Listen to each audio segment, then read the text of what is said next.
À l'occasion de sa 3e année d'existence, la gamme Selectis finit sur une belle année puisque l'ensemble des profils ont réalisé des performances tout à fait conformes à leurs objectifs. Sur le profil le plus prudent, Selectis ont fini l'année sur 5,3% de performance, ce qui est une belle progression par rapport aux objectifs fixés contre Eonia. Même chose pour le profil Selectis Plus qui s'inscrit en hausse de 9,1%. Et puis le profil le plus dynamique, Selectis PEA, a évidemment bénéficié de la hausse des marchés d'actions européens avec une performance de 14,9% qui est tout à fait de bonne tenue. Les performances 2019 sont au-delà de celles observées en 2017, qui était jusqu'à présent le meilleur cru, et compensent largement les résultats de 2018 qui étaient en retrait du fait de la baisse des marchés d'actions. On a eu globalement des composants qui ont participé à cette belle progression, à quelques exceptions près, notamment le long short equity en 2019 n'a pas produit les résultats attendus. Nous en avons tenu compte en réduisant les pondérations sur ces stratégies-là et nous avons renforcé d'autres stratégies qui nous semblaient plus prometteuses. Sur l'année 2020, nous continuons à être confiants sur la possibilité pour les profils Selectis de délivrer leurs objectifs.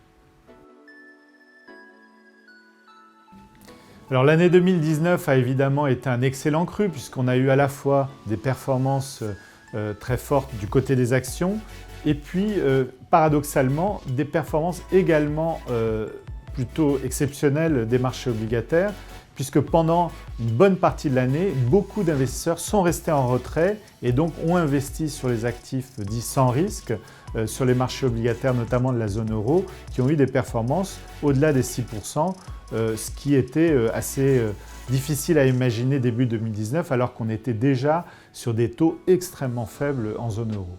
Donc l'année 2020 devrait être une année plutôt plus positive pour les marchés d'actifs risqués que pour les obligations. Alors peut-être pas avec des performances aussi élevées, mais on s'attend encore à des performances à 2 chiffres sur les actions, tout simplement parce qu'il n'y a pas beaucoup d'alternatives. Aujourd'hui, les investisseurs, s'ils vont sur les obligations, sont sur des taux proches de zéro, voire des taux négatifs pour certains grands pays. Et du côté des actions, on a finalement une stabilisation du cycle mondial, on a des banques centrales qui maintiennent les taux extrêmement faibles et des risques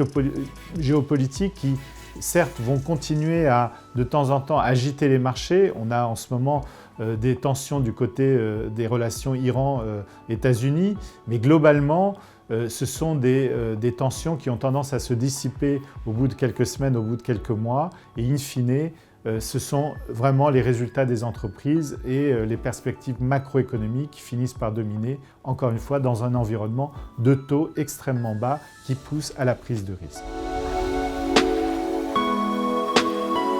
Les épargnants, en début 2020, sont confrontés à un dilemme. Ils souhaitent avoir une épargne qui se valorise davantage que l'inflation, davantage que les placements dits sans risque ou réglementés, qui offrent aujourd'hui malheureusement des performances assez faibles. Et puis en même temps, ils sont confrontés à des informations contradictoires sur les risques pouvant peser sur la croissance, sur les problèmes géopolitiques, sur la cherté éventuelle des marchés d'actions après 10 ans de performance. Et je crois véritablement que la gamme Selectis offre à ces épargnants qui peuvent éventuellement avoir envie de compléter la performance de leur épargne sans risque par des actifs un peu plus dynamiques sur des horizons, encore une fois, moyen-long terme, offre des solutions tout à fait pertinentes. D'abord parce que les profils Selectis sont organisés par profil de risque, donc vous avez la possibilité de moduler le risque de votre portefeuille en fonction du profil que vous choisissez. Et puis tous ces profils sont exposés à des degrés divers, évidemment, à différentes stratégies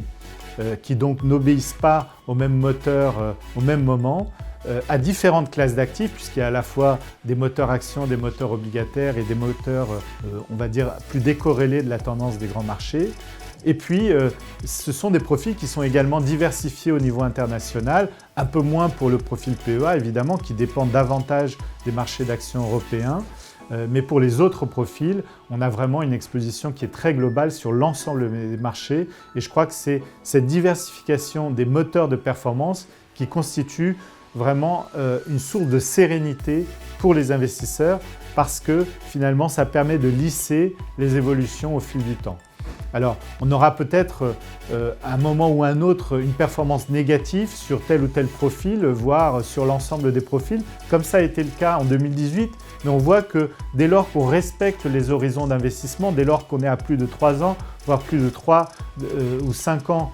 d'horizon d'investissement, on arrive sur des niveaux de performance qui sont tout à fait respectables et qui permettent encore une fois de constituer une épargne financière avec beaucoup de sérénité.